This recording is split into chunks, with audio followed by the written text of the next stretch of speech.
What is the Doppler effect? The Doppler effect is what happens to waves when they have a moving source. But before we get into that, we need to understand waves. Waves travel outwards from the source in all directions, like when you throw a stone into water. The frequency of a wave is the amount of waves that pass a point per second.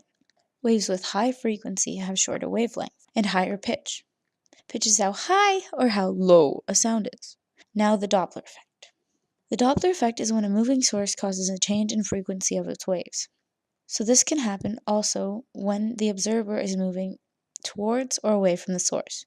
But we're going to focus on a moving source itself. For example, these rubber bands represent sound waves and this marker represents the source. When a source moves, it pushes together the waves that travel in the same direction and spreads out the waves that travel in the opposite direction of the source.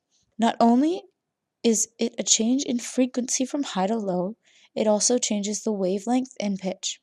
High frequency equals short wavelength equals a high pitch, and low frequency equals a long wavelength equals a low pitch. This is why when a fire truck goes by you blaring its sirens, it changes pitch from high sound to a low sound. It sounds something like this. Doppler effect is sometimes thought to only apply to sound waves, but that's not true, because light also travels in waves. The Doppler effect is why here on Earth we see stars either with a blue or a red shift. If a star is heading towards the Earth, we see it in a blue shift because when the light waves are pushed closer, they begin to look blue.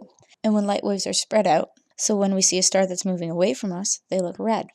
All galaxies have a red shift, so that means they're moving away. This is how we know that the universe is expanding.